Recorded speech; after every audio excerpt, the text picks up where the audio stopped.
Monterey, Californie. Dans l'océan Pacifique, une loutre de mer. C'est un animal rare. Ce film est l'histoire d'une espèce qui, par 2 fois, a failli être exterminée. Le docteur Mattison procède à l'autopsie. Il pense qu'il y a probablement une fracture à la base du crâne, peut-être due à un choc.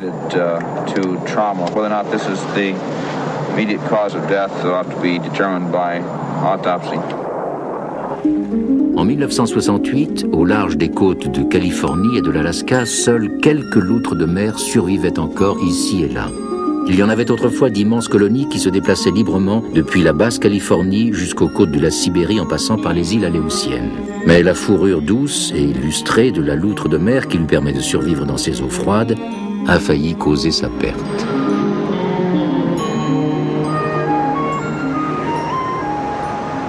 Il y a 2 siècles, la fourrure de la loutre fut d'abord convoitée par les nobles japonais et les grands seigneurs. Puis les chasseurs de fourrure russes découvrirent les peuplements de loutres de l'Alaska. La grande Catherine, séduite par les fourrures nouvelles, commanda un manteau qui descendait jusqu'à terre. Et pendant un siècle, les Russes se lancèrent avec les Espagnols, les Anglais et les Américains dans cette nouvelle ruée vers l'or, la chasse à la fourrure, qui a failli exterminer l'espèce.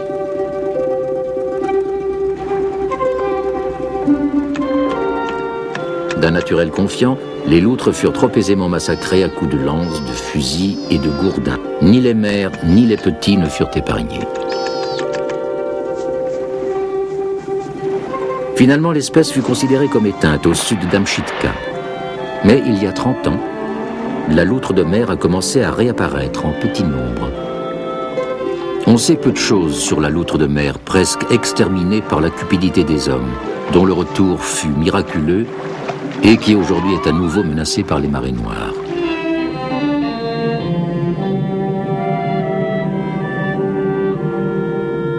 L'équipe du commandant Cousteau va filmer la vie dans l'eau de ce timide mammifère marin pour chercher ce qui est indispensable à sa survie au moment où il a failli sombrer dans l'oubli.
La Calypso pénètre dans les eaux glacées de l'Alaska à la recherche de la loutre de l'Arctique.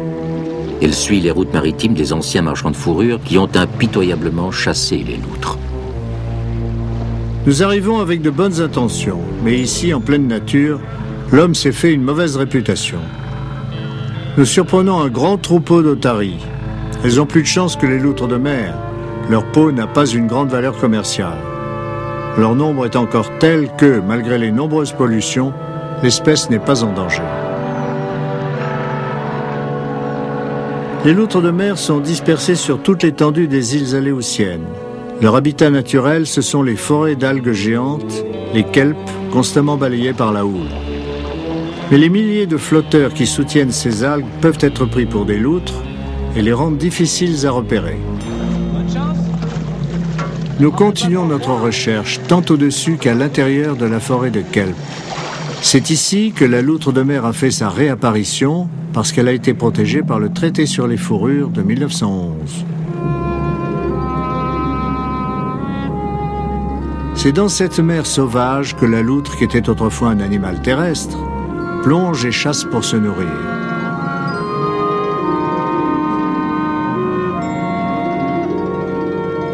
Nos plongeurs se familiarisent avec ce milieu inquiétant, glacial.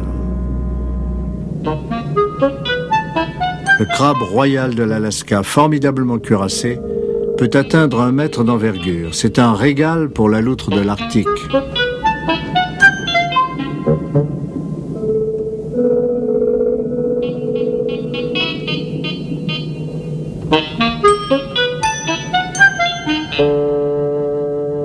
Les crampons par lesquels les algues géantes s'accrochent au fond ressemblent aux racines des grands arbres, mais c'est un ancrage fragile car ils ne pénètrent pas dans le sol.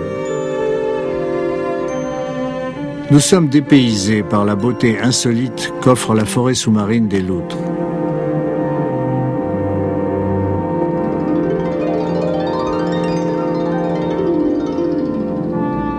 Des boules flottantes remplies de gaz carbonique extrait de l'eau soutiennent ces séquoias de la mer. Les kelps sont parmi les plantes les plus longues du monde. Une ascension qui n'en finit pas.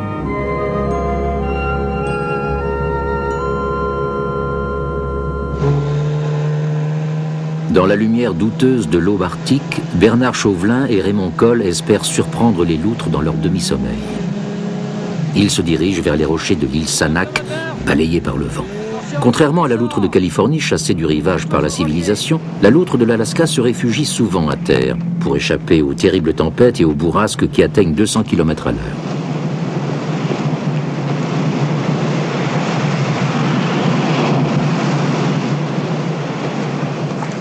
Sur le côté protégé de l'île, il n'y a toujours pas de loutre en vue.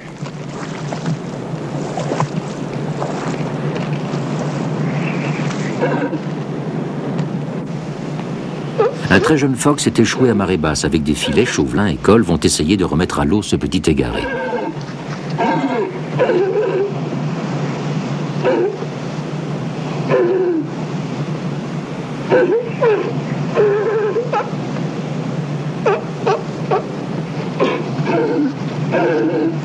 N'aie pas peur, mon petit. Sa mère l'attend.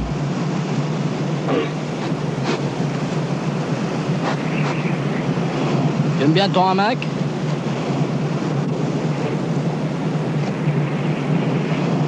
Allez, va te baigner.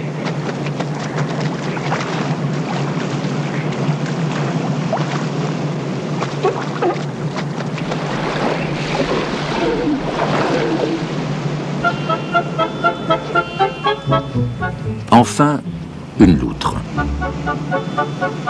Les loutres qui vivent en Californie laissent traîner l'arrière de leur corps. Mais les loutres de l'Arctique peuvent soulever leur croupe et s'appuyer alternativement sur leurs 4 membres. N'étant pas dérangées par l'homme, elles marchent mieux parce qu'elles marchent plus souvent.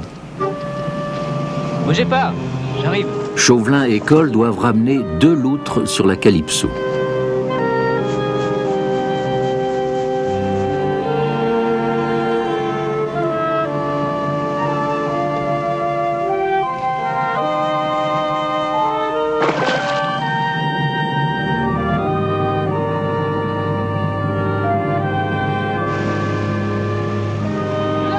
Les loutres prises dans le filet seront transportées sur la Calypso, où les attendent, dans un chaland empli d'eau de mer, de la nourriture et des kelps, pour ne pas trop les dépayser. Le commandant Cousteau observe ces 2 spécimens du seul mammifère marin de l'ordre des mustélidés qui soit encore vivant. Il est nécessaire de mieux connaître sa biologie, ses habitudes et les conditions qui exigent sa survie. Nous en avons besoin pour l'aider à retrouver sa place.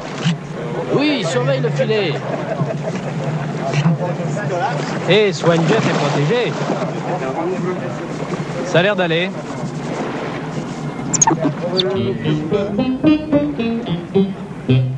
Loutre, avec tes moustaches argentées et hérissées, tu me parais pleine de sagesse.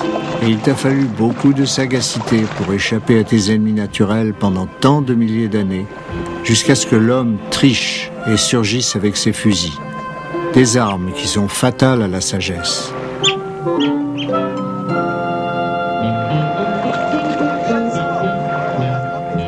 Les loutres font inlassablement leur toilette, exprimant l'eau de leur fourrure. Il leur faut réintroduire constamment de l'air dans leur épaisse toison pour résister au froid et maintenir la température de leur corps au-dessus de 38 degrés centigrades. Mais si elles se glissent sous une couverture de kelp, c'est plutôt pour se rassurer que pour se réchauffer.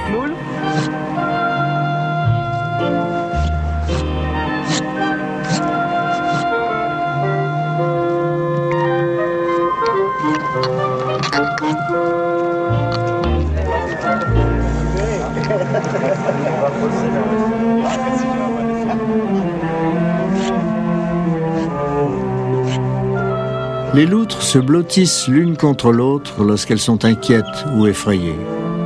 À bord, nous ne pouvons leur fournir que l'essentiel. Mais l'essentiel, c'est loin d'être suffisant pour ces créatures libres. La nature est leur domaine. Nous les y ramènerons.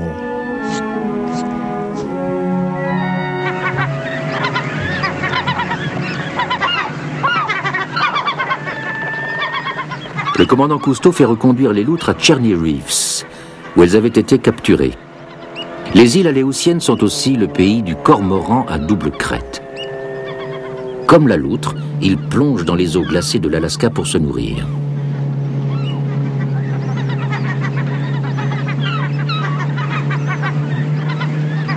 Regarde les cormorans. Regarde plutôt les algues. L'équipe de la Calypso va tendre un filet en travers d'une crique qui a été choisie dans le domaine habituel des loutres. Les deux animaux y seront placés et pourront être observés sous l'eau par les plongeurs dans des conditions plus proches de leur habitat naturel.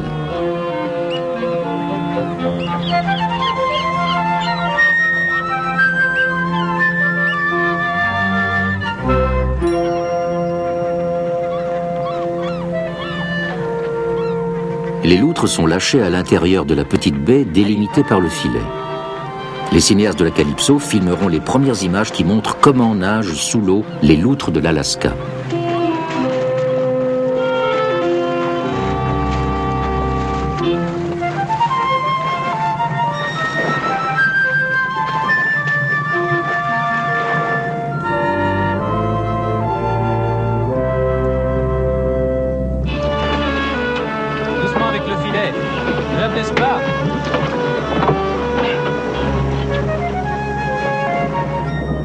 C'est sur le dos que nage surtout la loutre.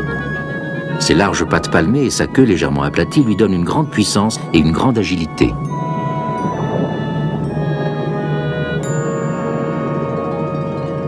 La loutre est tentée par sa nourriture favorite, mais elle refuse de manger dans la main de l'homme.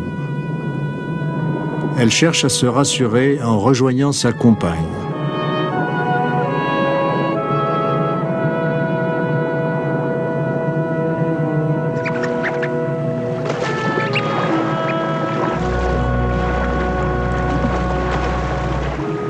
Si on reste à distance, les loutres se précipitent sur la nourriture. N'ayant pas de réserve de graisse comme les baleines et les phoques, les loutres ne peuvent rester longtemps sans manger. Pour conserver leur poids et leur température dans l'eau glacée, les loutres de l'Arctique doivent dévorer jusqu'à 10 kilos par jour, soit le quart de leur poids.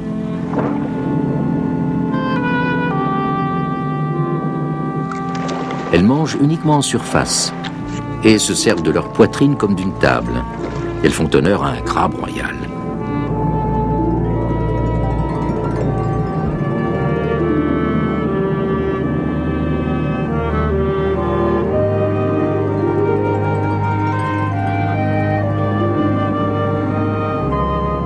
Après le festin, les loutres viennent sur le rivage pour lustrer leur fourrure et se chauffer.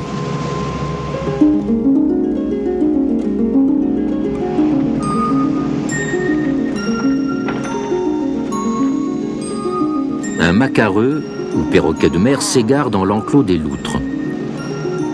Il pique dans la mer et plonge. Il se sert de ses ailes exactement comme dans l'air. Une caméra au ralenti fixe ce spectaculaire vol sous l'eau.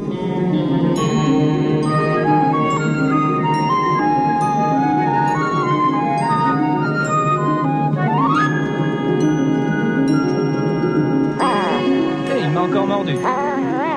Pour éviter à l'oiseau d'être pris au piège, Louis Prezelin le lance au-dessus du filet et l'incite à aller chasser plus loin, dans un endroit moins dangereux.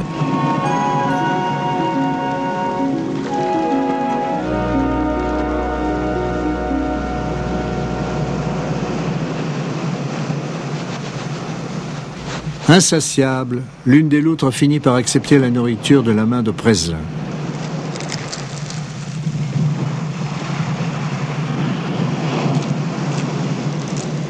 Et maintenant, luxe suprême, Un vrai petit lion. Raymond Cole caresse une fourrure vivante.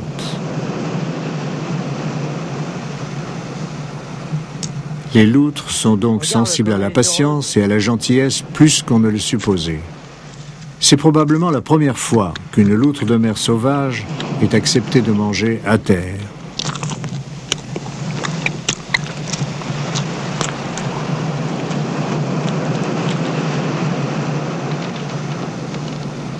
Le soleil est pâle sur les îles aléoutiennes. Dans le silence de ce pays sauvage, le soir vient tôt et s'attarde longtemps. Tiens, on essaie le gardien.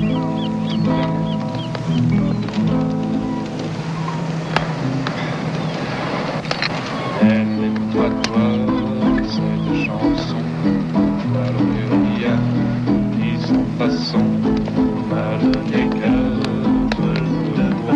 dans ma papier, il faisait faim, toi qui n'a pas un poligan, des croquants, des gens bien mentionnés, et notre voix emmêlée, ce n'était rien. Mais il m'avait chanté le cœur et dans mon âme qui brûle. Sur ces rivages sans hommes, à des milliers de kilomètres de chez nous, nous éprouvons la sensation d'appartenir à cette terre, d'être en harmonie avec nos voisins du Grand Nord. Il te conduise à travers ciel, au vert.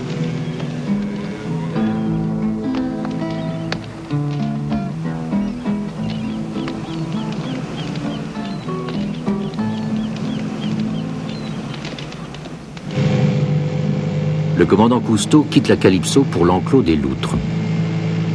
L'étude des loutres de mer des îles aléoutiennes est À terminée. bientôt, commandant.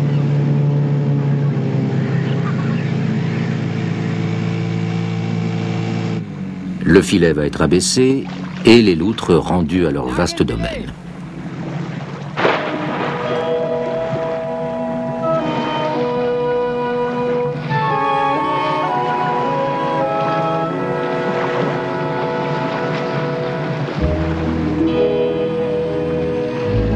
Allez, au revoir.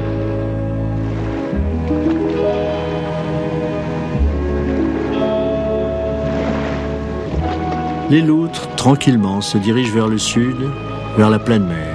Elles ont supporté avec nous plusieurs jours de semi-captivité. Cependant, quelques minutes après leur délivrance, elles sont à l'aise dans la liberté. Cette liberté dont jouissent nos loutres, j'essaie en vain de l'imaginer, de ressentir ce que cela représente vraiment pour elles. Elles ne sont asservies ni à un foyer, ni à un conjoint, ni à des soucis d'avenir. La liberté, c'est l'aventure, et la vie n'a pas de frontières.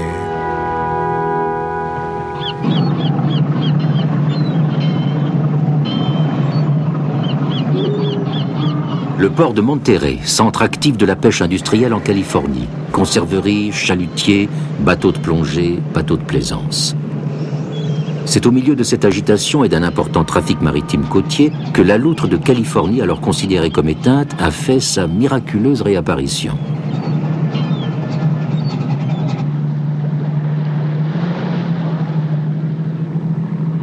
L'Orquilla, affrété par Philippe Cousteau pour la mission Loutre de mer, arrive près d'une colonie de loutres au large de la station marine d'Hopkins, qui dépend de l'université de Stanford. Le docteur James Mattison va participer à nos recherches.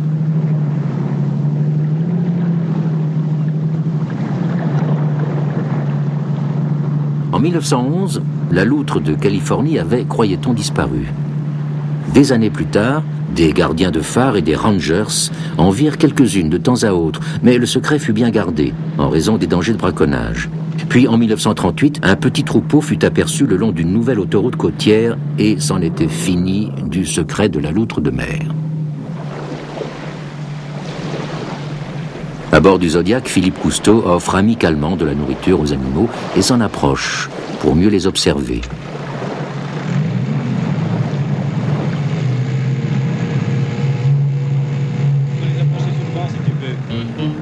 Les loutres s'enveloppent dans les kelps ou s'y accrochent pour ne pas être emportées par les courants quand elles sommeillent. Elles essaient de se déplacer sans se mouiller les pattes pour éviter toute déperdition de chaleur par leurs membres nus. Elles font continuellement leur toilette. La saleté et le mazout collent leur fourrure et compromettent leur protection thermique, ce qui peut provoquer leur mort. Quel que soit l'âge ou le sexe de la loutre, ses moustaches lui ont valu en anglais le surnom de « vieil homme de la mer ».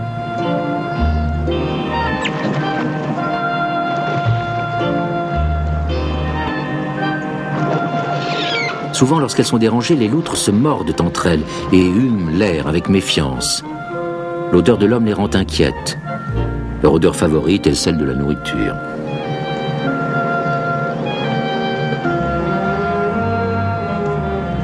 Nous espérons que la nourriture sera, comme en Alaska, le moyen de forcer leur sympathie. Mais les loutres ici ont encore moins de raisons de faire confiance à l'homme.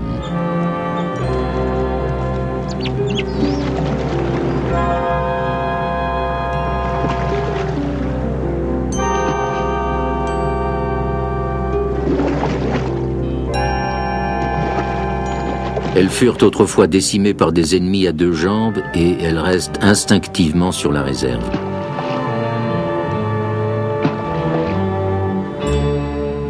Pour l'instant, du moins, aucun rapprochement entre l'homme et l'animal ne semble possible.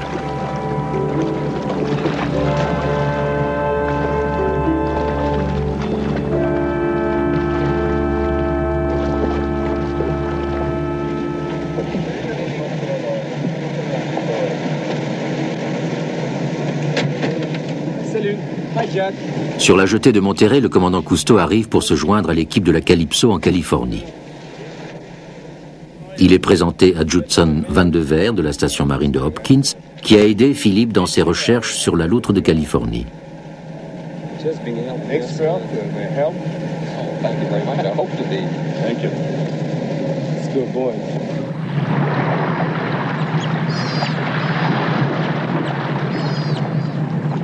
Pendant toute l'expédition en Alaska, le commandant Cousteau et ses plongeurs n'ont jamais vu un aussi grand rassemblement de loutres de mer.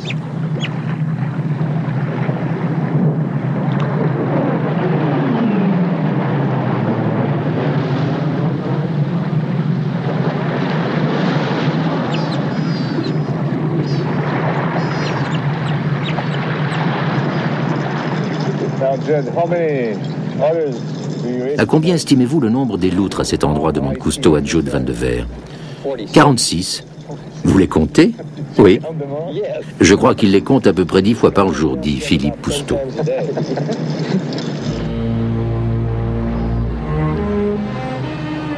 Le retour de la loutre de Californie a été spectaculaire.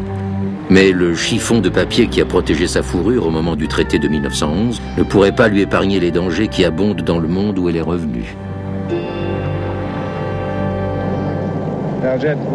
Cousteau demande quels sont aujourd'hui les ennemis des loutres. Elles risquent d'être blessées par les hélices des nombreux bateaux de pêche et de plaisance.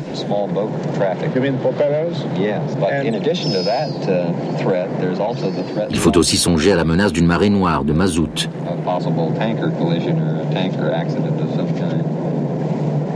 On a surpris certains pêcheurs à tuer des loutres, dit Cousteau. Van de Veer confirme qu'on tire sur les loutres, particulièrement dans la baie de Morrow. Pourtant, les loutres sont protégées par la loi.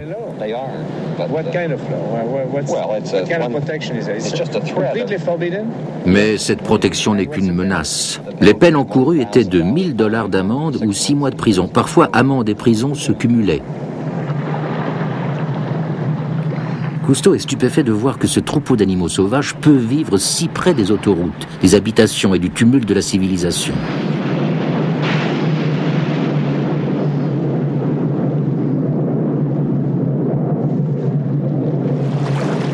Les loutres sont impossibles à approcher en surface. Philippe Cousteau va maintenant essayer de les photographier sous leur voûte de kelp.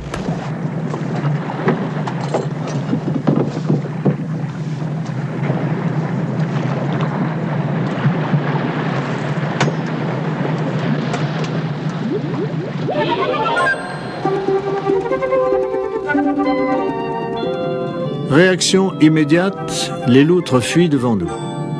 Jusqu'ici, un plongeur, c'était pour elles un ennemi. Pour la première fois, elles ont affaire à des visiteurs sans armes.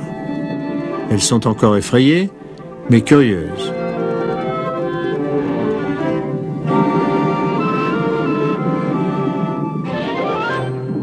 Il nous a fallu un certain temps pour nous rendre compte que c'était la vue et le bruit de nos bulles qui les dispersaient hors de notre portée. Nous trouverons un moyen plus discret pour les approcher.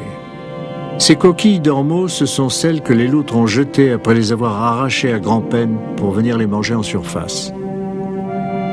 Les loutres peuvent s'obstiner à plonger en eau profonde jusqu'à 20 fois pour détacher un ormeau en tapant dessus.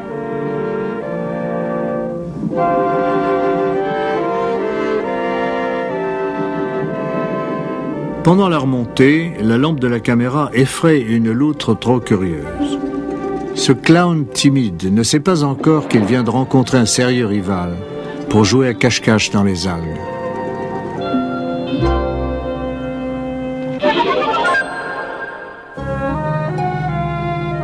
Dans la baie de Stillwater, l'équipe Cousteau va de nouveau tenter de filmer les loutres sous l'eau. Cette fois-ci, les plongeurs utiliseront un équipement de plongée silencieux. Louis Preslin remplit de granulés de soude la cartouche épuratrice d'un appareil à oxygène à circuit fermé. Le produit absorbe l'acide carbonique au fur et à mesure que le plongeur recycle l'oxygène. Ainsi sont éliminées les nombreuses bulles qui effrayent les loutres. Il faut veiller à ce qu'aucune goutte d'eau ne pénètre dans la cartouche épuratrice, ce qui en diminuerait l'efficacité et pourrait provoquer des brûlures à la bouche. On peut encore approcher. Une jeune loutre semble avertir ses aînés du danger qui approche. L'appareil à oxygène à circuit fermé est un équipement dangereux. Il faut des connaissances sérieuses, de l'entraînement et de l'expérience pour pouvoir s'en servir en toute sécurité. De l'oxygène pur est débité dans un poumon artificiel. Le plongeur doit commencer par balayer complètement ses poumons pour en éliminer l'azote. Si les règles d'emploi ne sont pas rigoureusement observées, les plongeurs peuvent perdre conscience par manque d'oxygène, ou bien ils peuvent se noyer par suite des convulsions provoquées par l'oxygène sous pression à partir de 7 mètres de profondeur. Cet appareil à circuit fermé, silencieux, fut mis au point en vue d'opérations militaires. Il se révèle utile pour observer le comportement des animaux par petits fonds. Philippe Cousteau et Jacques Delcouter se glissent doucement dans l'eau, mais les loutres ont des systèmes d'alarme très sensibles. Bien qu'elles n'aient plus à craindre les bulles, elles redoutent encore les hommes.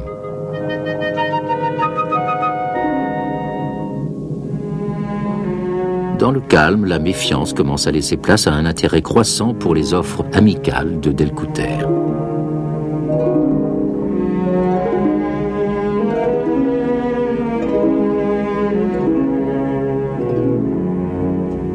Ce n'était d'abord qu'une expérience, et maintenant, une relation privilégiée s'établit avec un jeune mâle noir.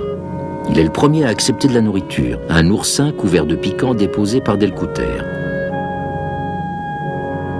Peu à peu, les hommes ont lié amitié avec celui qu'ils ont surnommé Passepartout. Après avoir quitté Monterrey, l'équipe de la Calypso a été navrée d'apprendre par Jude Van de Ver que Passepartout avait été tué à coups de fusil. Il avait appris à se fier aux hommes et il avait oublié qu'ils n'étaient pas tous dignes de confiance. Passepartout s'en va en emportant l'ormeau qui avait été déposé pour lui. Tandis qu'il ramasse sa nourriture, nous songeons à cette interdépendance qui unit les loutres, les oursins, les ormeaux et la forêt de kelp qui constitue leur habitat commun. La nourriture favorite de la loutre de mer est l'oursin. S'il n'était pas limité en nombre, il détruirait les kelps, tout dépend la vie de l'ormeau qui est herbivore. Et sans kelp, il n'y a pas de loutre ni d'ormeau. Avant que les loutres soient massacrées et que les ormeaux soient pêchés, il existait un équilibre biologique et une frange vivante de kelp, d'oursins, d'ormeaux et de loutres s'étendait le long de la côte jusqu'au Mexique. L'avidité accompagne toujours l'abondance.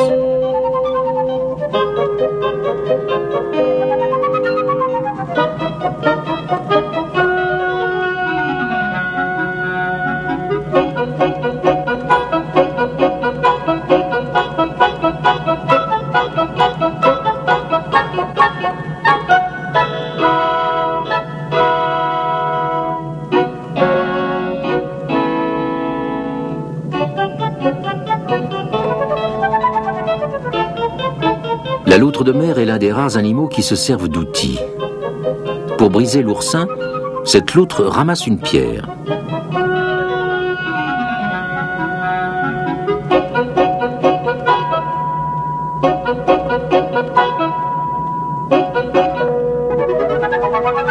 Ou bien elle utilise un oursin pour en casser un autre. Ça s'est bien passé? Oui, elle avait grand faim.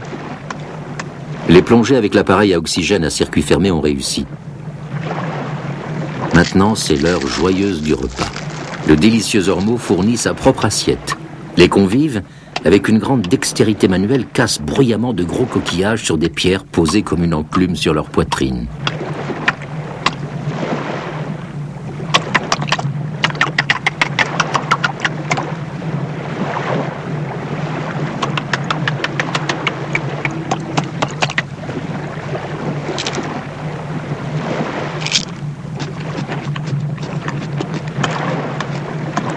Les loutres de mer savent utiliser un caillou non seulement comme une enclume, mais aussi comme un marteau.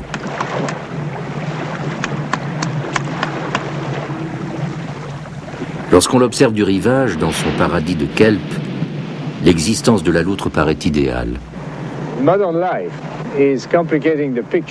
Pourtant, la vie moderne brouille ce tableau. Les loutres sont protégées, mais elles sont exposées aux attaques des produits toxiques de la pollution. Jude Van de Veer est persuadé que cette situation compromet la réapparition des loutres, à moins qu'on ne prenne des mesures sévères pour endiguer la pollution des océans dans le monde entier. Ici, localement, on lutte pour contrôler les eaux d'égout et on essaye de s'opposer à l'utilisation de détergents ainsi qu'à celle des pesticides, comme les hydrocarbures chlorurés qui peuvent s'accumuler dans l'organisme des animaux marins, notamment des loutres.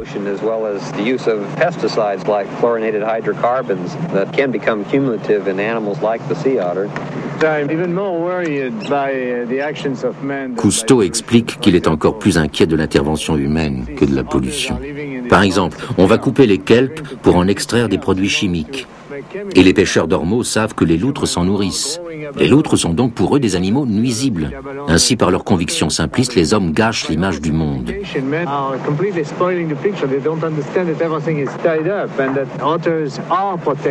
ne comprennent toujours pas que tout est lié, que les loutres protègent indirectement les ormeaux ainsi que les kelps.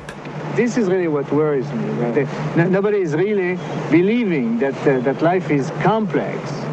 Van de Veer est bien d'accord, mais, dit-il amèrement, si l'homme ne peut s'emparer de la fourrure de la loutre, s'il ne peut pas la vendre, s'il ne peut pas en tirer beaucoup d'argent à son détriment, elle n'a plus qu'à disparaître. Heureusement, les loutres de mer font de leur mieux pour ne pas disparaître. Lorsqu'il fait sa cour, le mâle montre une grande tendresse envers la femelle. Celle-ci se reconnaît à son cou plus mince. Ils se blottissent l'un contre l'autre, se caressent, se mordillent. Les bras du mâle sont trop courts pour tenir la femelle serrée pendant l'accouplement.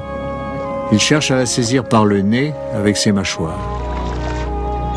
La scène d'amour devient parfois brutale.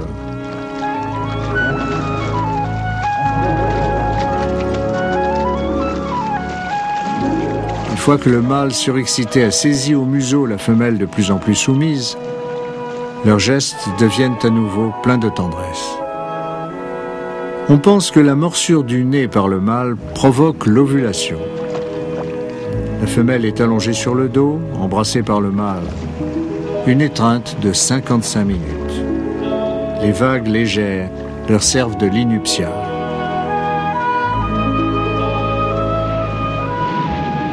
La femelle fécondée recherche souvent la solitude. Son nez a beau être meurtri par le rituel amoureux, elle est satisfaite. Elle porte en elle la semence qui perpétue.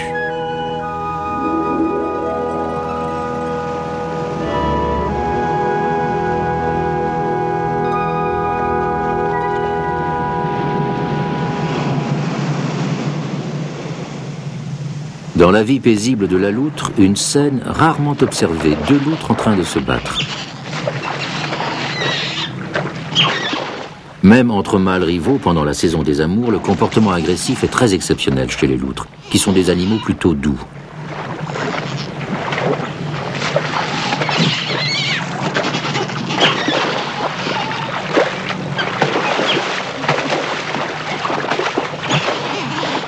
Les combattants sortiront de la bataille sans effusion de sang. Ils sont beaucoup moins meurtris que cette femelle après l'accouplement. C'est vers elle que Philippe Cousteau se dirige maintenant. Philippe apporte des oursins à la loutre au nez douloureux pour voir comment elle se comporte après l'accouplement.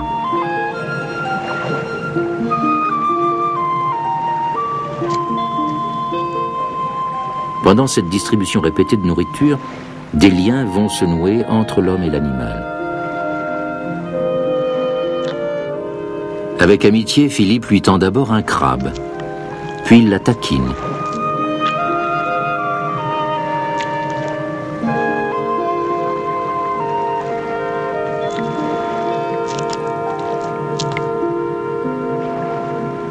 Il faut qu'une certaine familiarité s'établisse pour pouvoir poser un crabe sur le ventre d'une femelle fécondée qui souffre de son nez et qui mange un oursin couvert de piquants.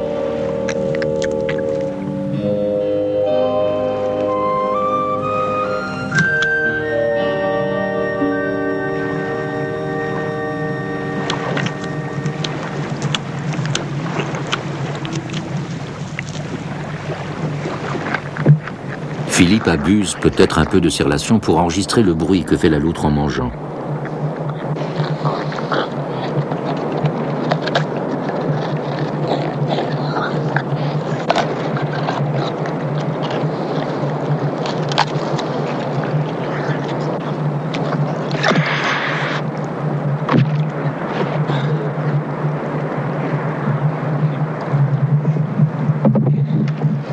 Pour se faire pardonner son intervention, Philippe lui offre un oursin. Mais l'amende honorable n'est pas suffisante.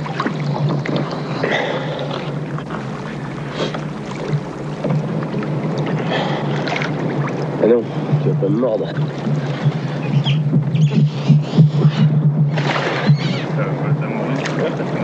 Pour calmer la loutre, encore un oursin. On va voir ce qu'on a fait. Remarque, j'ai... T'as mordu? Non, pas, tu as vu? Ouais. Mais j'ai une petite chatte siamoise à la maison.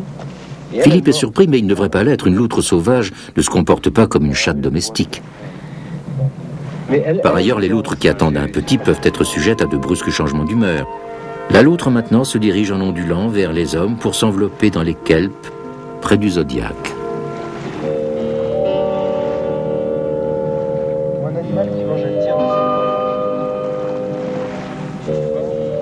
Elle lisse sa fourrure, toute contente. Nous sommes oubliés.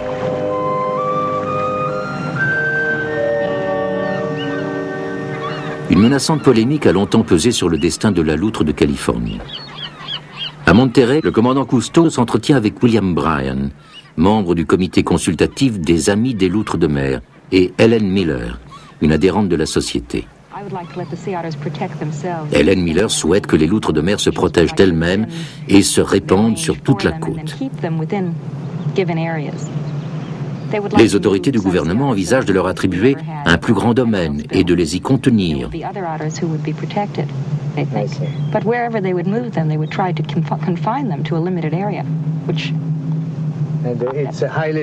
Les loutres respecteraient-elles les règlements ? Demande Cousteau. En admettant même qu'elles survivent à leur déplacement, réplique Helen Miller. Pendant la récente transplantation d'Alaska, 50% des animaux ont été tués au cours de leur capture dans des filets.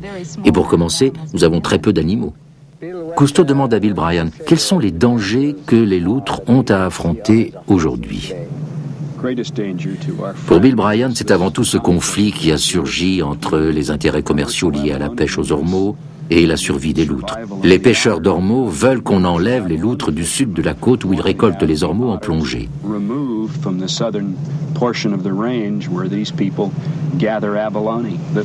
Bill Bryan ne pense pas que ce soit une ressource importante pour la population mondiale, tout juste de quoi remplir les portefeuilles d'une poignée de plongeurs professionnels.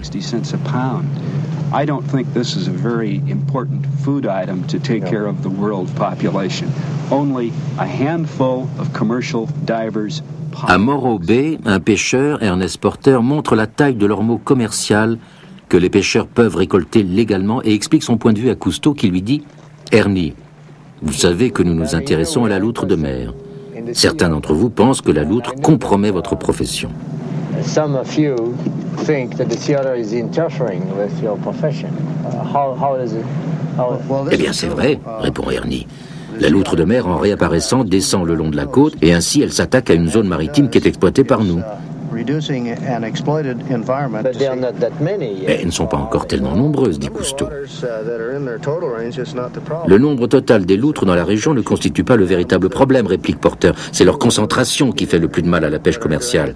Et d'ailleurs à toutes les pêcheries de la côte.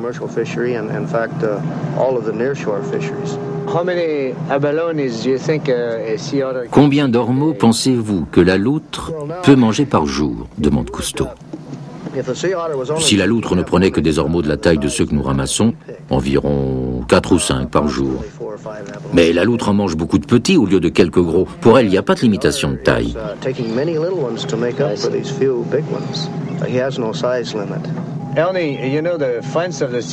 Vous savez, dit Cousteau, que les amis des loutres de mer vous considèrent comme un épouvantail, un danger public. Vous personnifiez pour eux tous les ennemis de la loutre de mer.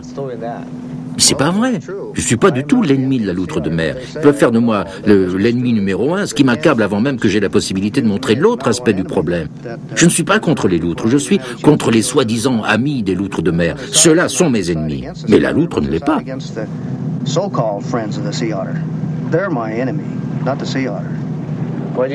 Que proposez-vous de concret pour résoudre ce problème, demande Cousteau. Les loutres devraient pouvoir être déplacées hors des zones de concentration où elles sont nuisibles. On devrait les répartir le long des côtes. Helen Miller. Pour essayer d'en déplacer quelques-unes, on en tuerait la moitié. Je veux empêcher les législateurs de Californie et ceux qui vivent du commerce des ormeaux de manipuler ce peuplement fragile. Ernie. Les amis des loutres sont assez puissants politiquement pour empêcher qui que ce soit de faire quoi que ce soit. Il faut faire la culture des ormeaux, c'est la seule solution à leur problème. La côte californienne, soit dit en passant, appartient à tout le monde. Certains plongeurs professionnels tuent les loutres. C'est vrai. Ils étaient tellement excédés, ils ont tant perdu d'ormeaux qu'ils en sont arrivés à les tuer à coups de fusil. Le docteur Mattison constate du sang sur les muqueuses du nez et sur celles de la bouche. Helen Miller accuse. Tuer les animaux, c'est une solution vraiment simpliste. Et Ernest Porter, avec une bonne organisation, la loutre peut se faire des amis tout au long de la côte, au lieu de se faire des ennemis partout où elle va. Le docteur Mattison conclut. Je pense que nous avons dans la loutre une amie et qu'elle joue un rôle important dans l'équilibre de la vie marine. Pendant que l'homme discutait de leur avenir, la vie continuait pour cette poignée d'animaux libres. Miraculeusement rescapés, ils ont proliféré jusqu'à ce qu'un nouveau péril surgisse. Les nappes de mazout. Ces mères dévouées portent leurs nourrissons sur leur poitrine pendant plus d'un mois. Elles s'occupent d'eux constamment. Elles les tiennent au chaud, au sec et le ventre plein. Un petit, un peu plus âgé et audacieux quitte sa mère pour chercher un repas supplémentaire. Il n'y gagne qu'une gifle. Les loutres n'ont qu'un petit tous les 2 ou 3 ans. La reconstitution du troupeau est donc très lente. Mais en raison des soins méticuleux de la mère, le taux de mortalité est faible. La loutre protège son bébé tendrement, elle le caresse, elle le berce pour l'endormir.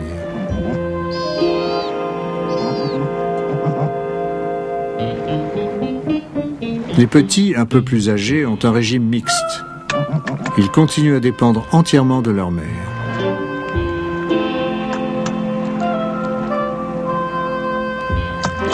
La loutre n'aime pas quitter son petit, mais de temps en temps, elle doit le faire pour chercher de quoi le nourrir. Le bébé est trop léger pour plonger et flotte comme un bouchon.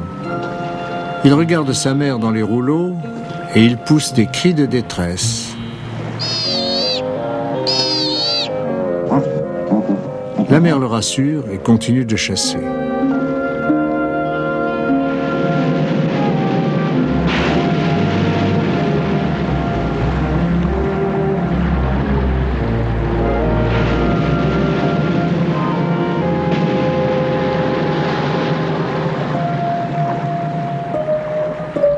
Lorsque la mère réapparaît, son petit a été entraîné vers les rochers. Elle doit l'emporter à la nage hors du danger. Au cours des âges, leur sens incomparable du devoir maternel a contribué à assurer la difficile survie des loutres de mer. Maintenant, leur descendance est menacée par un nouveau danger, les marées noires, de plus en plus fréquentes. Pour la seconde fois, la loutre de mer est à la merci d'une espèce tarvenue, les hommes, capables d'autant de cruauté et d'égoïsme que de générosité.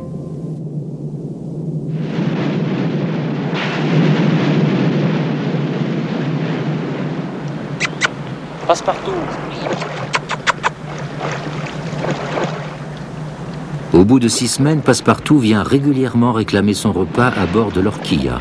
Alors que l'heure du départ approche, après tous les efforts déployés par les hommes de la Calypso auprès des loutres si craintives, c'est la confiance ouverte et totale de Passepartout qui leur tient le plus à cœur. Viens le prendre.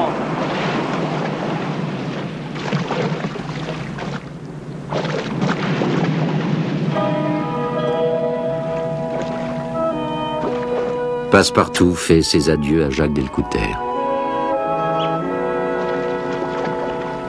Notre esprit est conditionné par la civilisation, ce qui rend difficile nos rapports avec les animaux supérieurs. Nous nous sentons souvent gênés lorsque nous sommes en présence de témoignages d'une confiance totale que nous ne méritons pas.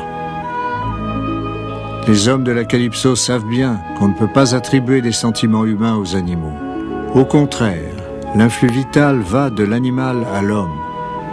Et une intimité particulière avec tous nos amis dans la mer enrichit notre connaissance de nous-mêmes. Corps et âme, nous sommes profondément enracinés dans la nature.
Voici en liberté le castor de l'Amérique du Nord.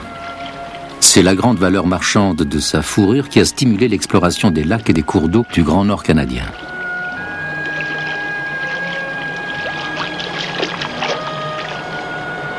Chassé sans mesure dès le début du XVIIe siècle, puis récemment protégé alors que ses ennemis naturels étaient presque éliminés, le castor est aujourd'hui transplanté dans d'autres régions lorsque ces barrages entrent en compétition avec des installations humaines. Cet exemple montre d'une façon poignante comment un équilibre naturel peut être compromis par l'homme malgré ses bonnes intentions. Au cours des âges, des glaciers ont creusé ici des lacs au cœur des rochers. Il y a peu de terre et le climat rigoureux est hostile à toute vie. Depuis la chute dorée des feuilles en automne et durant les rigueurs de l'hiver jusqu'au bourgeonnement du printemps, Cousteau et les hommes de la Calypso seront les témoins de la lutte des castors pour survivre. Ils observeront le castor dans son rôle d'architecte et d'ingénieur. Cet animal fait preuve d'une habileté remarquable en construisant des maisons pour se protéger. Il amasse de la nourriture pour l'hiver. Il édifie des barrages pour régulariser le cours des rivières. Il crée des bassins, ce qui améliore pour bien d'autres animaux l'habitat et les conditions de vie. Les entreprises des castors entrent parfois en conflit avec celles des hommes. Une équipe de spécialistes canadiens du ministère des Ressources naturelles capture un castor adulte. Les barrages des castors doivent être assez hauts pour maintenir le niveau de l'eau nécessaire à leur vie autour de leur maison. Mais ils peuvent ainsi provoquer l'inondation des quelques routes situées à la lisière de leur domaine naturel. Lorsque cet animal, guidé par son instinct, se préparait à affronter l'hiver du Grand Nord, il ne pouvait pas savoir qu'il allait devenir indésirable.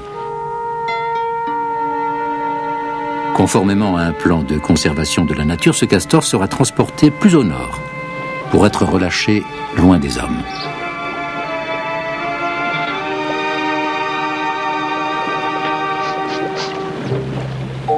Il y a quelques années, cet animal aurait été abattu et dépouillé. Aujourd'hui, il sera réinstallé dans une région où il faut espérer que ses activités ne seront plus troublées. Mais dans un territoire inconnu de lui, le castor renifle l'air de l'automne. Il est inquiet. Il faudrait à ce pèlerin de la nature assez de temps pour construire sa propre maison ou pour trouver un logis abandonné avant que l'hiver ne frappe. Sinon, il mourra. L'équipe Cousteau va suivre les castors vers leur destinée incertaine dans le nord du Canada.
Pour étudier le sort du castor dans une région sauvage de plus en plus restreinte, l'équipe d'exploration de la Calypso quitte le lac La Ronge en hydravion pour les lacs et les rivières du Nord Saskatchewan.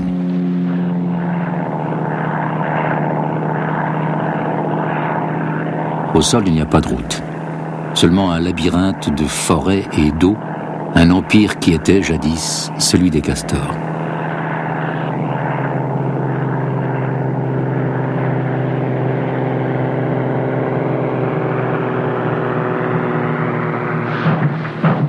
L'hydravion se pose sur le lac Foster. Les élans ont déjà perdu leurs bois qui repousseront au début du printemps.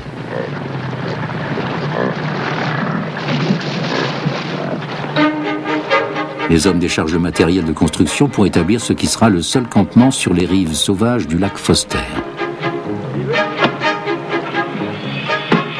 La cabane doit être solidement construite pour un séjour prolongé durant l'hiver du Grand Nord qui est proche. Pour le moment, tout le monde profite de l'été indien.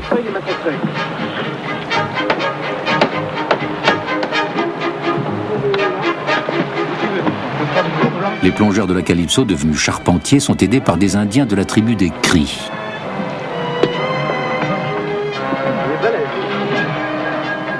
Mais le premier à pénétrer dans la cabane dont on vient de poser le toit, c'est le setter irlandais des Indiens. Le commandant Cousteau arrive.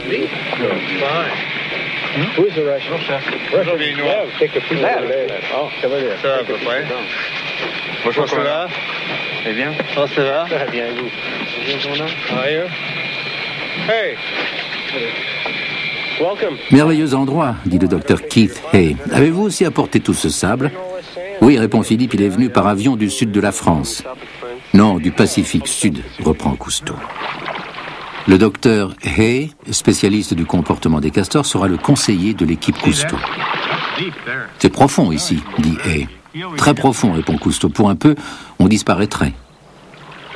Hay et Cousteau pataugent péniblement dans une fondrière créée par les castors. C'est comme du sable mouvant, dit Cousteau. C'est une sorte d'île, dit Hay. Une île qui bouge. Un bon exemple de leur territorialité. Voilà un de leurs monticules odorants, comme on les appelle. Le castor y entasse 2 poignées de ses roseaux et de ses herbes mouillées.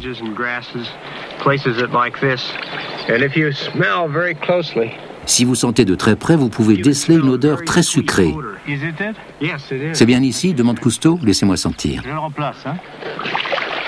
Les castors, mâles ou femelles, sécrètent quelques gouttes de castoreum par des glandes situées près du rectum pour marquer leur territoire et prévenir d'autres castors en migration de ne pas pénétrer dans leur domaine. Ah oui, c'est très net, dit Cousteau. Vous voyez ça?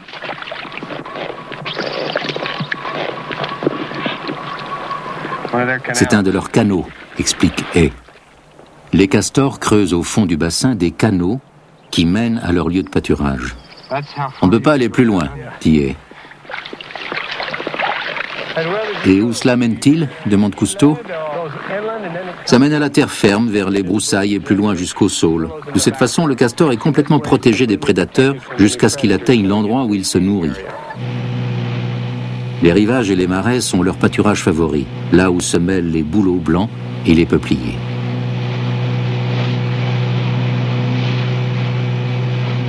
Philippe et une équipe de reconnaissance vont faire du portage. Ils transportent à terre leur canoë pour atteindre un lac de castors isolé. C'est à peu près ce que faisaient les trappeurs européens au XVIIe siècle. En quête de fourrure, dans cette région sauvage et dorée d'Amérique du Nord, les premiers trappeurs sont brusquement devenus les principaux prédateurs du castor. Ils étaient également à la recherche du musc, le castoreum, provenant des glandes du castor. Dans l'Antiquité, chez les Grecs, le musc était considéré comme un médicament universel qui guérissait aussi bien les maux de ventre que l'hystérie.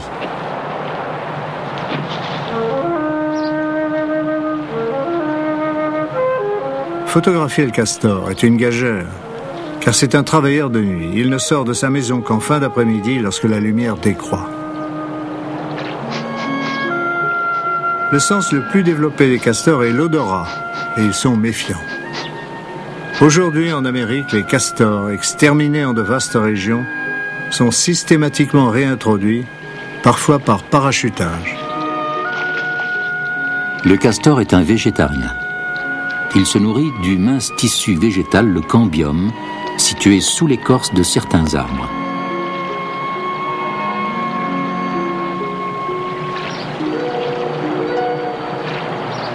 Le logis du castor est bâti en forme de cône avec des branches et de la boue. La pièce où il vit est au-dessus du niveau de l'eau, mais dans les pays froids, son entrée débouche parfois à 1,20 m sous la surface, pour éviter qu'elle soit obstruée quand le lac gèlera. Près de la maison, la réserve de nourriture pour l'hiver, le feed bed, est entassée depuis le fond du bassin jusqu'à la surface.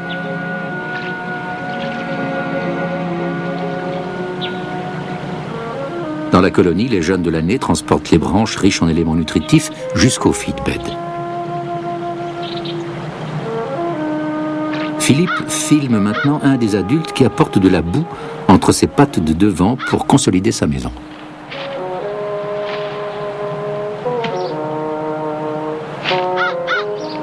Le bassin va bientôt être gelé et les allées et venues jusqu'à la réserve de nourriture s'effectueront sous la glace.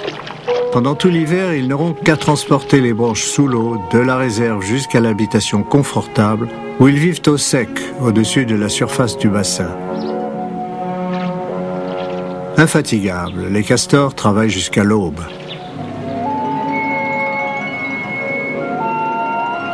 La fin de l'automne est la saison la plus active. Des branches sont aussi remorquées jusqu'aux barrages, qui doivent être surélevés pour retenir suffisamment d'eau libre et leur permettre d'aller aux provisions sous la glace.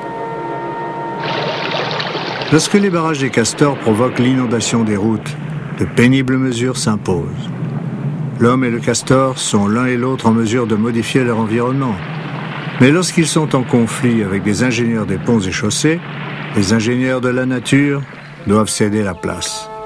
Certains des perturbateurs sont capturés et déplacés.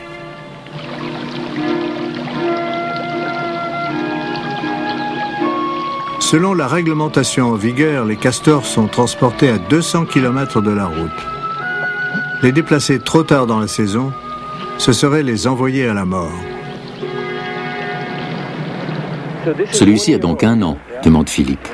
Oui, en juin, répond le garde forestier. Pensez-vous qu'il y a toute une famille ici? C'est possible, mais ils ne sont peut-être que 2. Savez-vous si c'est un mâle ou une femelle? C'est difficile à dire.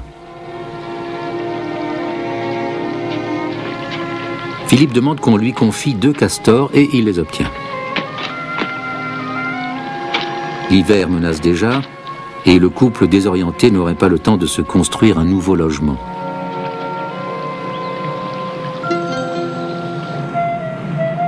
Loin des routes et de la civilisation envahissante, l'équipe de la Calypso va fournir aux animaux déplacés un foyer pour l'hiver.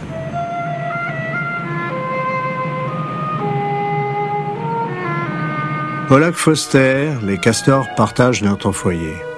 Le plus petit, qui se révèle être une femelle, semble traumatisé par la capture. Nous l'appelons Cassie. Nous appelons le jeune mâle, encore méfiant, Foster, d'après le nom du lac. Nous avons entendu dire qu'on peut lier amitié avec les castors sauvages, en leur offrant des morceaux de pommes. Nous essayons.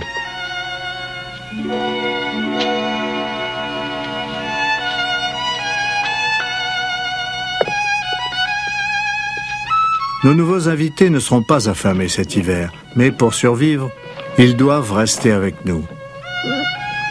Nous nous demandons, en leur donnant à manger et en les abritant, si nous pourrons établir un contact avec Foster et Cassie. Et si nous réussissons, resteront-ils de vrais castors? Ou finiront-ils, comme les animaux des parcs zoologiques, par dépendre entièrement de nous avec un comportement totalement perverti? Après avoir habité dans notre cabane pendant tout l'hiver, lorsque le printemps viendra, seront-ils capables de retourner à la liberté pour construire leur propre maison?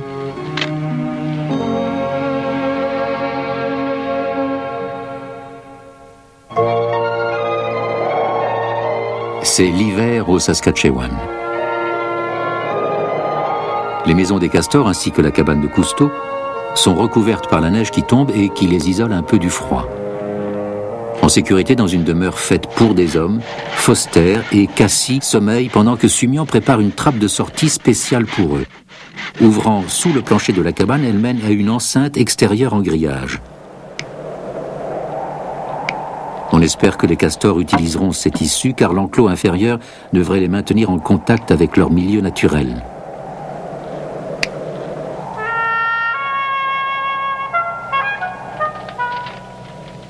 La porte de la cage est ouverte.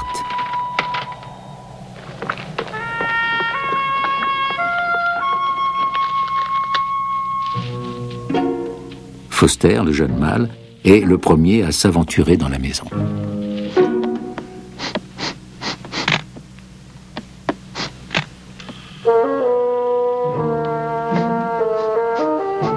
Foster fouine un peu partout dans notre cabane.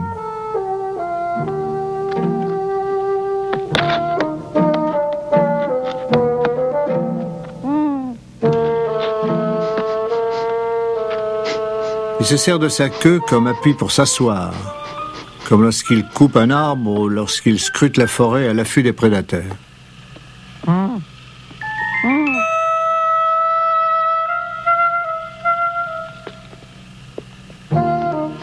Foster découvre l'issue,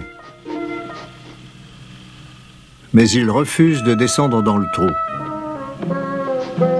Au lieu d'essayer de s'échapper dans la nature, Foster préfère retourner dans son territoire familier où Cassie languit toujours dans son coin.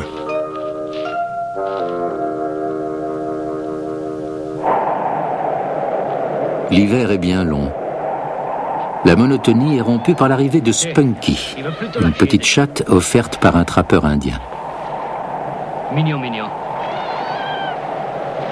Eh, que bestiole! Le monde nordique devient maintenant moins hospitalier pour ceux qui y vivent. Les tuyaux d'eau de la cabane ont gelé. Il faut percer un trou dans la glace de plus en plus épaisse du lac Foster.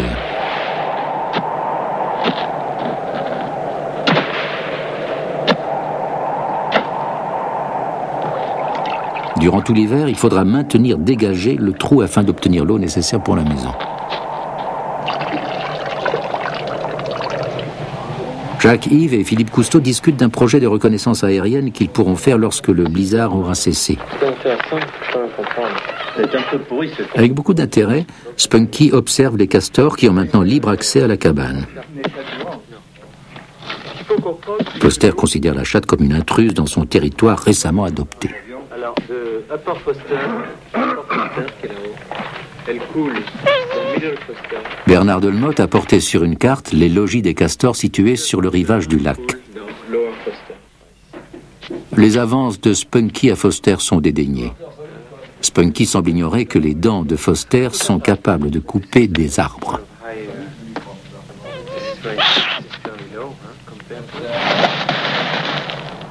Après être restés à terre pendant des semaines, nous décollons dans un air vif et clair pour notre premier survol du Nord Saskatchewan, qui est couvert d'un épais manteau de neige.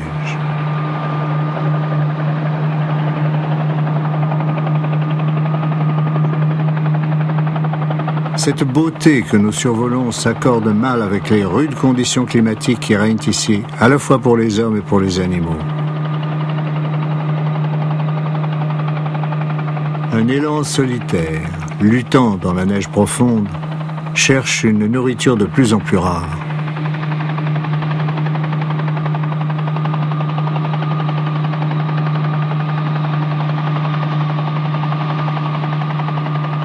L'élan se nourrit de feuilles et d'écorces, et il est particulièrement amateur de plantes aquatiques. Il n'y aura guère de nourriture pour lui jusqu'au printemps.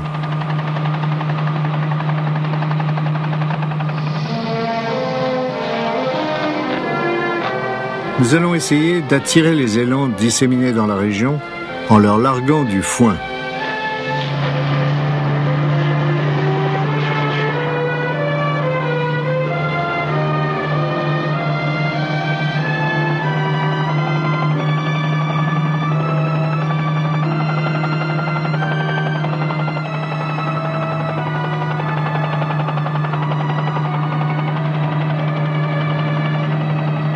Cet élan et ses compagnons solitaires trouveront le foin, car il a la douce odeur de l'herbe de l'été. Mais il sera mangé la nuit, et nous ne réussirons pas à observer les élans, qui sont parmi les animaux les plus farouches. Dans la cabane, les deux castors nous tolèrent, mais ils évitent les avances de Spunky.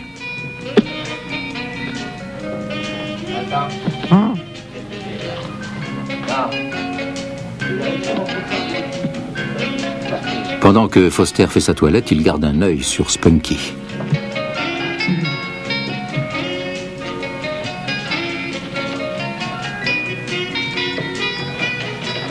Pour Spunky, Cassie, qui est plus petite, est une compagne de jeu plus accessible.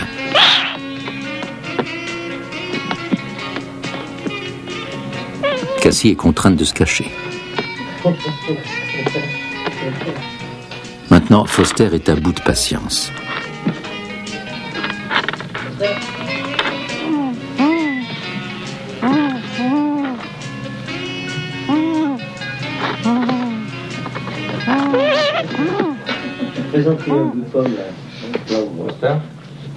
Reste ici, Spunky.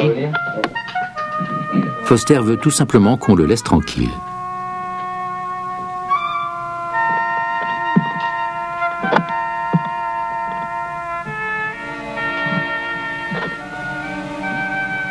Foster, qui jusqu'à maintenant ignorait le trou de sortie, se décide à descendre la pente pour échapper aux taquineries du chat. Parvenu dans l'enclos extérieur, Foster revient temporairement au monde qui est le sien. Mais en hiver, les castors ne peuvent rester longtemps exposés au froid.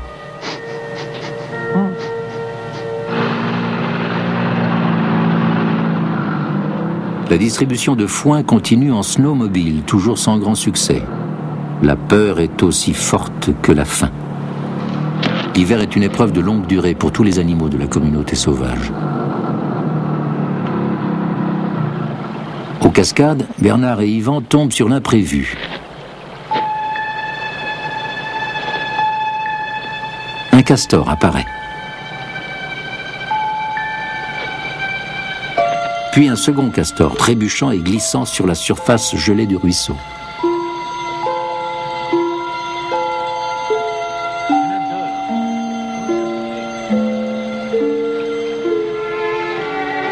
Il n'est pas normal que les castors s'aventurent sur la glace.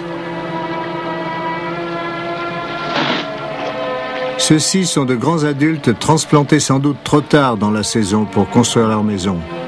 Véritable forteresse contre le froid, ou pour en trouver une abandonnée.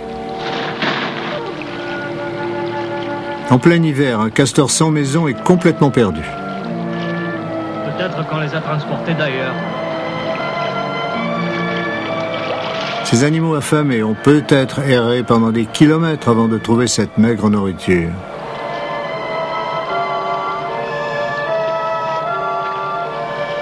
Nous pensons qu'il s'agit d'un couple, car une transplantation a plus de chances de réussir lorsque mâles et femelles sont déplacés ensemble. Nous allons essayer de les aider.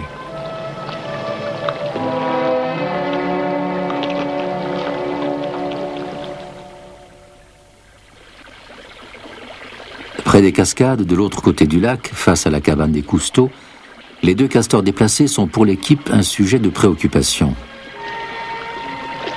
La nature n'est pas tendre avec les castors transplantés, incapables de trouver une maison et exposés aux rigueurs de l'hiver. Le castor frotte de l'huile provenant de ses glandes abdominales sur sa fourrure pour l'imperméabiliser. Quand il nage, si l'eau pénétrait jusqu'à sa peau, il pourrait mourir de froid. Lorsque la terre est couverte de neige et de glace, il risque la famine. Nous offrons des tranches de pommes pour tenter de nourrir ces animaux sans toit.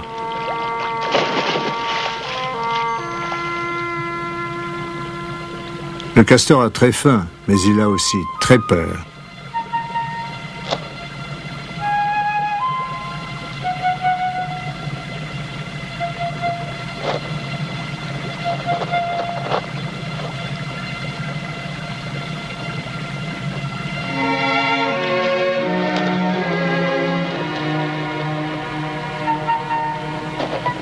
Nous continuerons à les nourrir aussi longtemps que nous pourrons les suivre. Dans la nature, l'hospitalité n'existe guère. Les territoires sont sacrés. Ces castors ne pourront pas trouver refuge dans un logement déjà occupé par d'autres colonies. Peut-être trouveront-ils une maison abandonnée qu'ils pourront s'octroyer.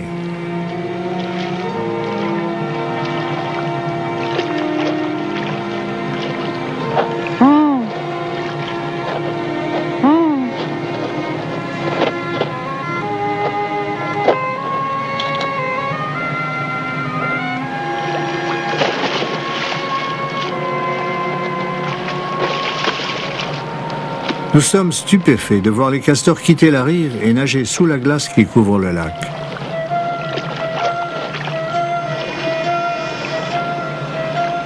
François Charlet les filme lorsqu'ils réapparaissent dans le trou où nous puisons de l'eau. C'est un comportement des plus inhabituels. Ils ont nagé plus de 110 mètres sous la glace depuis les cascades jusqu'à ce trou.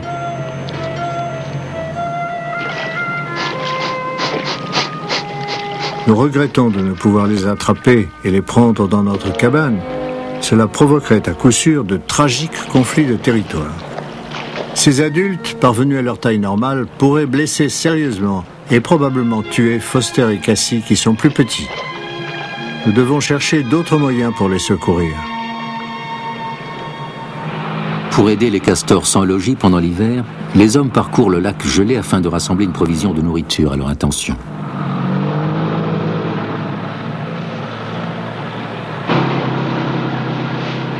Ils se dirigent vers un bosquet de bouleaux, les arbres favoris des castors. Après la chute des feuilles en automne, les éléments nutritifs abondants se trouvent sous l'écorce.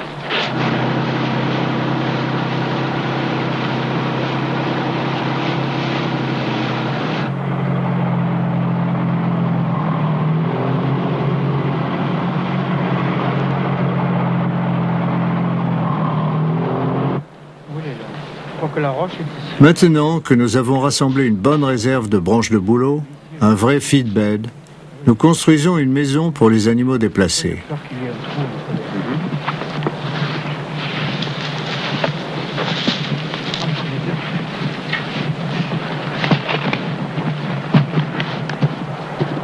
On va couper le bout, là, non? Hein?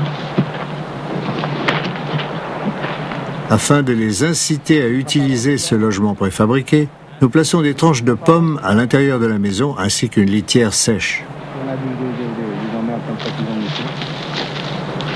Les castors sont-ils des animaux automatiques, entièrement programmés à la naissance, ou bien sont-ils capables de s'adapter pour profiter d'une occasion imprévue comme celle que nous leur offrons? Adopteront-ils notre maison artificielle? Pendant ce temps, dans la cabane, c'est l'heure du dîner. Et voilà pour toi. Les pommes ne font pas partie du menu habituel des castors, mais pour Foster et Cassie, qui commencent à sortir de sa méfiance depuis que Spunky s'est un peu calmé, les tranches de pommes deviennent un régal. Malheureusement pour Bernard, ce n'est pas le cas du café.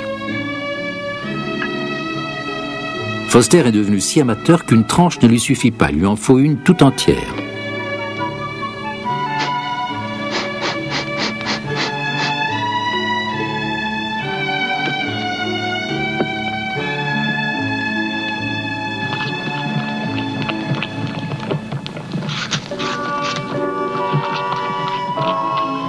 C'est ainsi que les caisses de pommes disparaissent l'une après l'autre.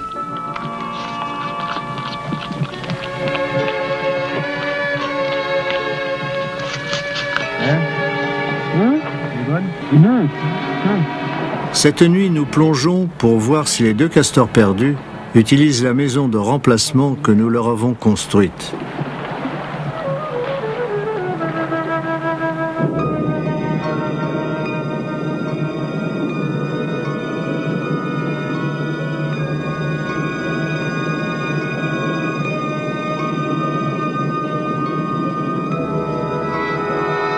À l'entrée de la maison, sous la surface, les plongeurs sont surpris de trouver non pas les deux adultes de la cascade, mais un seul jeune de l'année. Il a dû quitter sa colonie comme certains jeunes le font parfois.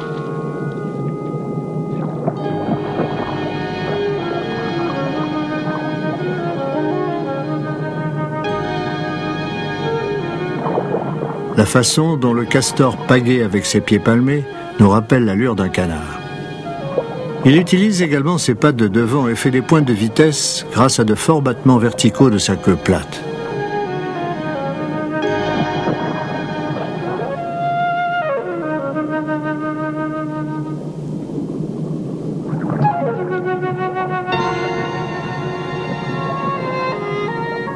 Maintenant, il est temps pour le jeune squatter de sortir de l'eau pour gagner son logis au sec.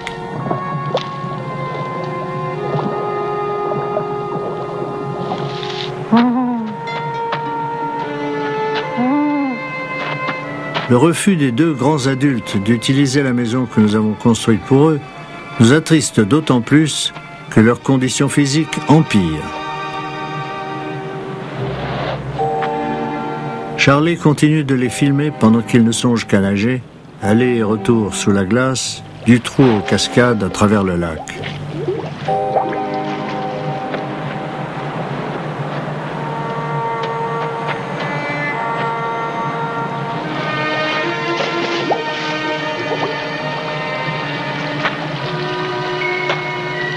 L'automne dernier, leur corps et leur queue étaient épaissis par une réserve de graisse pour l'hiver. Maintenant, leurs queues sont minces et vides.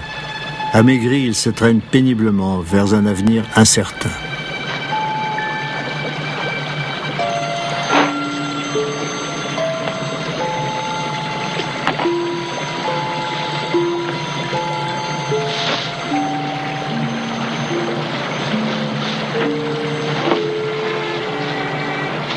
Les poils rudes de leur fourrure sont collés par la glace, car ces castors n'ont plus la force de faire leur toilette.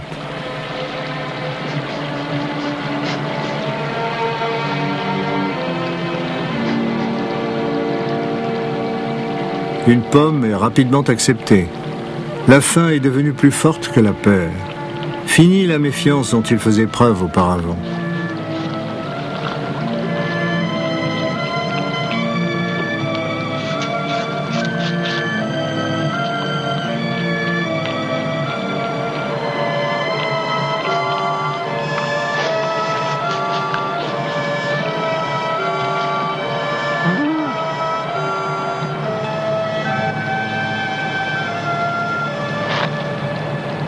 Une fois de plus, ces castors s'en vont. Si seulement leur instinct les conduisait vers d'autres lacs, où ils pourraient encore trouver une vraie maison de castors abandonnée. Nous ne les reverrons plus.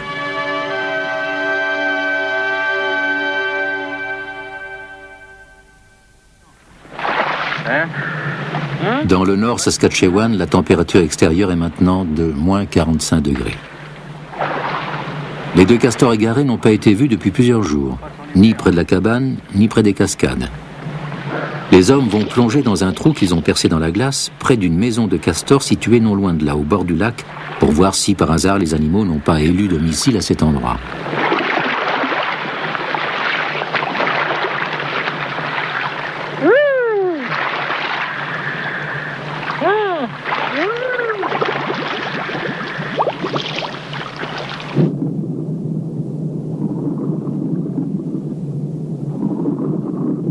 Les plongeurs arrivent près de la réserve de nourriture.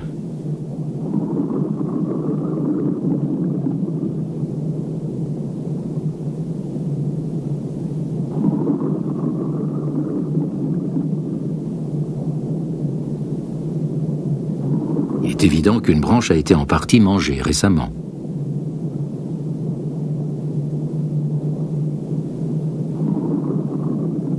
La maison est tout près.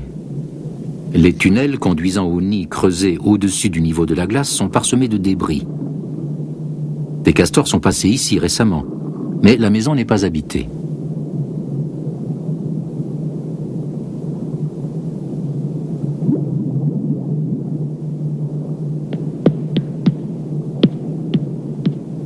Théoriquement, des castors surpris par le gel peuvent, avec leurs dents coupantes, ronger la glace et la percer. Mais dans la pratique, un plafond de plus d'1 mètre de glace dépasse probablement leur force.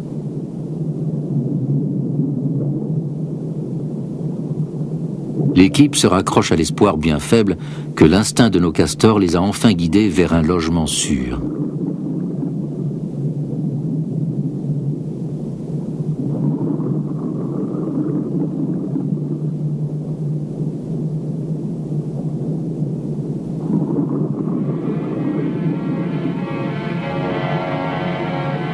Maintenant, après 8 mois d'hiver, c'est le printemps dans le Grand Nord.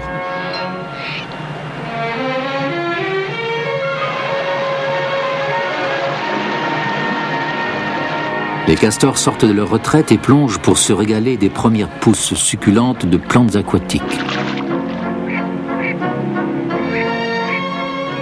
Les canards reviennent du sud pour se reproduire. Un hibou des neiges, qui a passé tout l'hiver ici, a déjà une nichée aux grands yeux.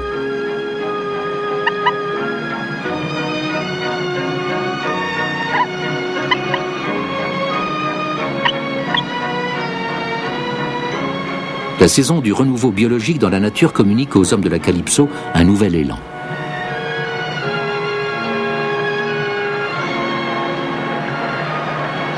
L'aigle chauve d'Amérique, espèce menacée d'extinction, apparaît et domine le ciel. Pour l'explosion du printemps, les Indiens ont un mot, yo, qui signifie émerveillement, mêlé de crainte.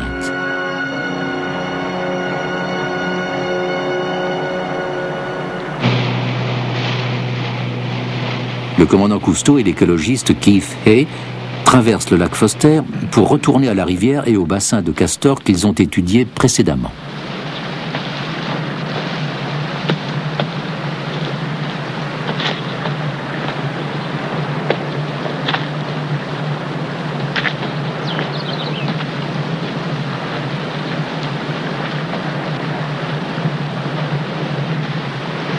You see, Keith, now we are getting to the dam. Il y a une petite brèche dans le barrage, dit Cousteau. Nous pensions qu'il l'aurait réparé.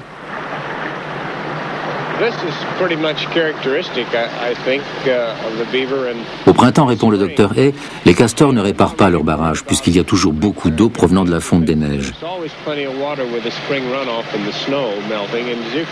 Le bassin est plein malgré les brèches. Ils ont tout l'été pour le réparer.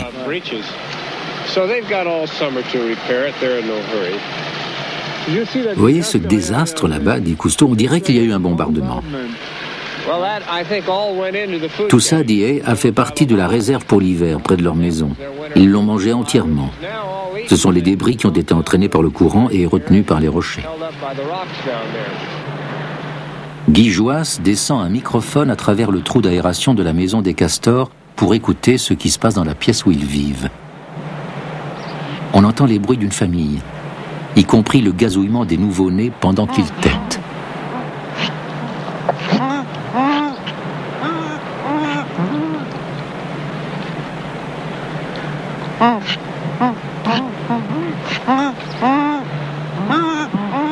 Les bruits joyeux d'un logis où règne le bonheur de vivre. L'équipe Cousteau retraverse le lac pour atteindre un endroit où des castors pleins d'ardeur ont été étudiés avant que le lac ne gèle.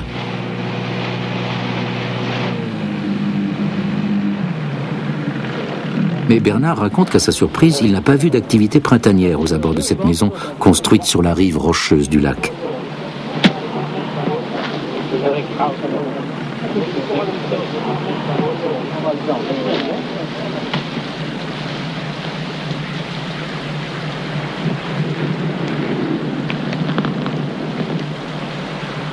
On écoute ce qui se passe dans la maison.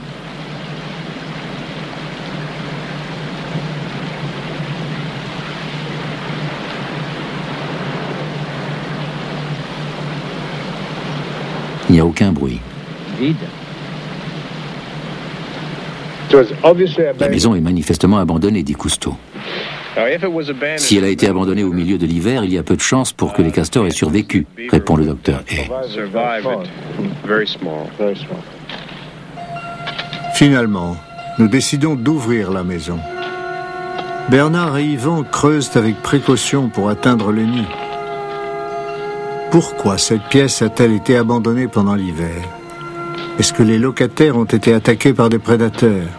L'émotion que nous éprouvons est plus intense que celle des archéologues sur le point d'ouvrir la tombe d'un pharaon.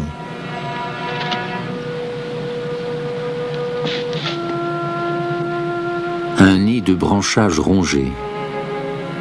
Et voici la raison de ce silence impressionnant. Ils sont tous morts. Dead.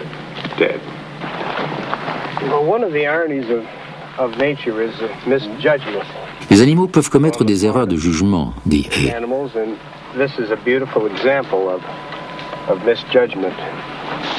Les castors savent abattre les arbres, mais parfois les arbres tombent sur eux et les tuent. Ces castors ont mal estimé la profondeur à laquelle l'eau gèlerait cet hiver. Et parce que le fond était rocheux, il leur a été impossible de passer pour atteindre leur réserve de nourriture. Le résultat, c'est qu'ils n'ont pas pu atteindre cette réserve.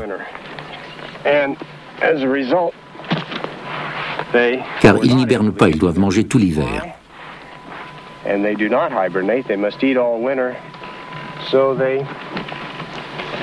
Aussi sont-ils morts de froid ou de faim. Ils sont très maigres.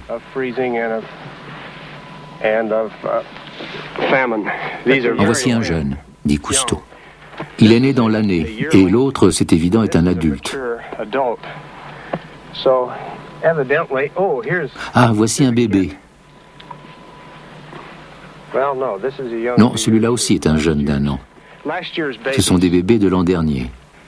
Et voilà un tas de petits morceaux de bois comme des copeaux. On dirait que c'est leur dernier repas.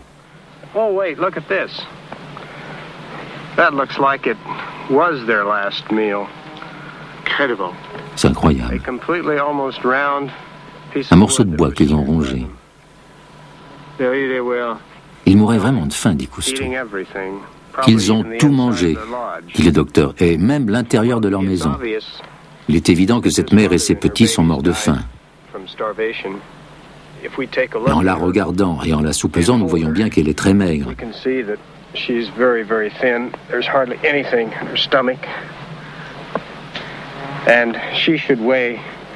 Une femelle adulte comme celle-ci devrait peser entre 25 et 30 kilos, mais elle ne pèse pas plus de 15, peut-être 17 kilos.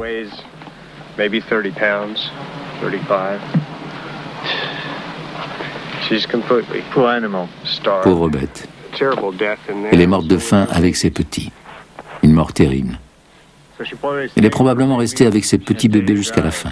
Elle n'avait pas d'autre choix. Elle était emprisonnée dans la glace et la neige. Elle ne s'est pas rendue compte que la glace prendrait jusqu'au fond et c'est pour ça que toute la famille a disparu.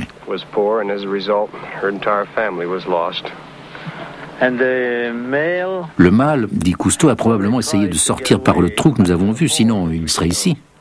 Il n'y a pas eu de piège de poser dans cette région, demande le docteur Hay. Non, pas ici, répond Philippe. Il devrait y avoir un mâle dans cette colonie, dit Hay, mais où est-il allé? Les castors ont construit leur maison dans une eau peu profonde sur des rochers. L'ouverture qui menait à la réserve de nourriture a donc été bouchée quand le lac a gelé. Une simple erreur de construction a fait de leur maison une tombe. Quant à Foster et Cassie, ils ont été à l'abri pendant l'hiver. Maintenant, il est temps pour les jeunes castors de retourner à la vie sauvage. Après leur longue réclusion, ils se refuseront peut-être à quitter la sécurité et le confort de la cabane.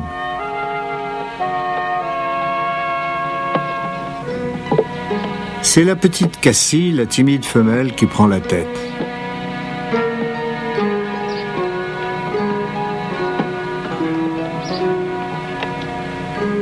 Il y a des millénaires, ses ancêtres étaient des animaux terrestres géants, de plus de 2 mètres de long, pesant 400 kilos. Au Pléistocène, les castors étaient de la taille d'un petit ours. Aujourd'hui, les castors sont maladroits sur Terre. Cassie se hâte de retourner à son environnement naturel.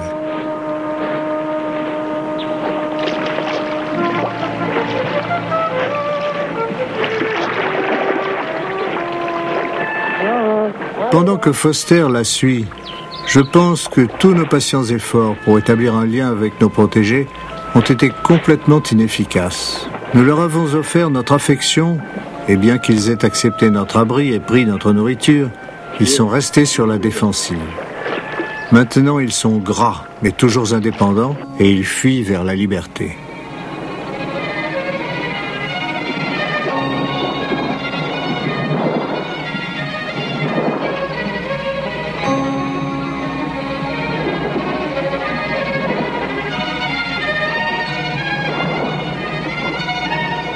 Cousteau suit les castors et il en voit un qui remonte pour respirer.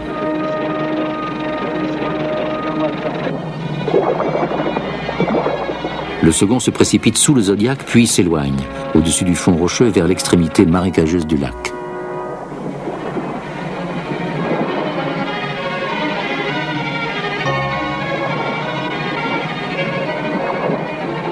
Espérons que Foster et Cassie ne se tromperont pas en choisissant un site pour leur maison. Au début de l'hiver prochain, lorsqu'ils auront 3 ans, ils commenceront à se reproduire. Les couples de castors sont très unis et on peut espérer que leurs relations se poursuivront pendant toute la durée de leur vie, 20 ans.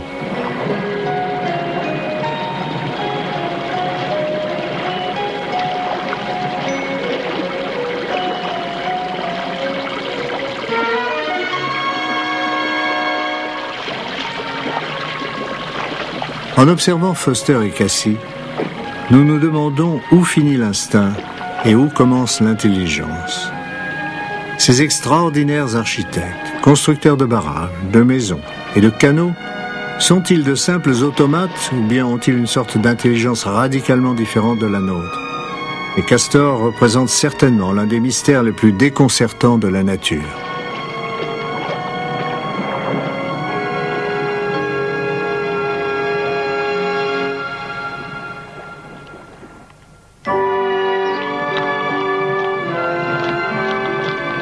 Dans le monde sauvage du Nord-Canada, Cousteau a étudié les conditions de vie du castor menacé à la fois par les rigueurs de l'hiver et par l'homme, qui revendique son environnement.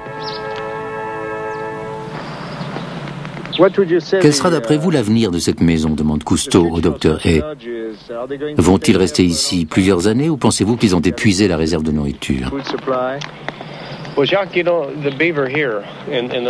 Eh bien, Jacques, répond Hay, ici, dans la région des lacs du Saskatchewan, je pense que les castors vivent selon une loi économique naturelle assez semblable à la nôtre, la loi de l'offre et de la demande.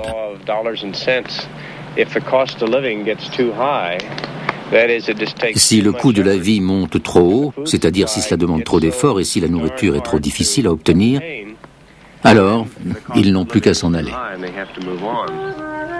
L'expansion humaine, la chasse, les pièges ont déjà sérieusement réduit et mis en danger le pays des castors.